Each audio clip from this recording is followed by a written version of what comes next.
Party office కూడా మీ హయాంలో తాత్కాలికంగా కట్టమని తర్వాత వచ్చినటువంటి ఎవరి భూమి ఉందో ఎవరికి సంబంధించినటువంటి ఆ యజమానురాలు కూడా మాది భూమి అని చెప్పినటువంటి విషయాన్ని చంద్రబాబు గారు మర్చిపోతూ ఉన్నారు.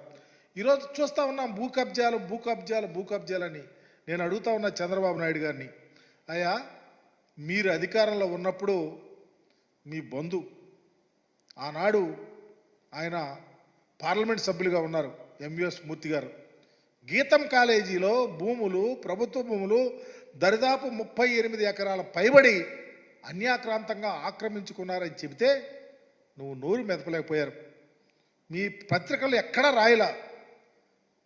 ఎందుకు రాయలేకపోయారు? ఎందుకు మాట్లాడలేకపోతా ఉన్నారు? గీతం భూములు ప్రభుత్వం భూముల్ని ఆక్రమించుకున్నారని చెప్తా ఉన్నారు ఆధారాలతో. ఎందుకు చేయలేకపోయావు? ఈరోజు కూడా దాని మీద మాట్లాడటల్లా. మా ప్రభుత్వం వచ్చిన తర్వాత 2 విడతలుగా ఒకసారి 19 ఎకరాల చిల్లర, ఒకసారి 4 ఎకరాల చిల్లర ప్రభుత్వం ఆధీనం చేసుకుంది. దానికి పూర్తి ఆధారాలు మా దగ్గర ఉన్నాయి. మరలా తర్వాత కోర్టు నుంచి నోటీసులు వస్తే ఆగిపోయినాయి. ఈ విషయాల్లో చంద్రబాబు నాయుడు గారు ఎప్పుడైనా మాట్లాడతారా? ఆ విషయం గురించి చర్చిస్తారా? ఎప్పుడైనా నిజంగా గీతం భూముల విషయంలో మీరు ఎప్పుడు ఇదిగో ఈ ప్రత్యేకంగా 19 ఎకరాలు ఫస్ట్ ఫేజ్లో, 4 ఎకరాల చిల్లర సెకండ్ ఫేజ్లో, తర్వాత కోర్టు ద్వారా ఆగిపోయింది. ఇంకా దరిదాపు 15 ఎకరాల దాకా ఉంది. దీని మీద మీరు మాట్లాడి డెసిషన్ తీసుకుని ప్రభుత్వం దీన్ని అన్యాక్రాంతంగా గీతం కాలేజీ భూములకు సంబంధించి అడుగుతారా? చంద్రబాబు గారిని కూడా అడుగుతా ఉన్నా. ఈ విషయం మాట్లాడరు.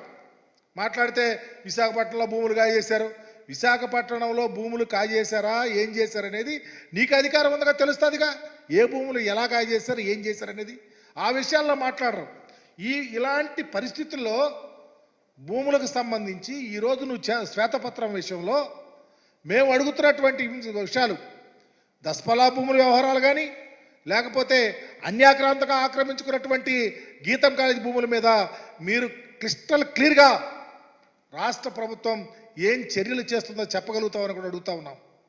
మీరు చెప్పలేరు.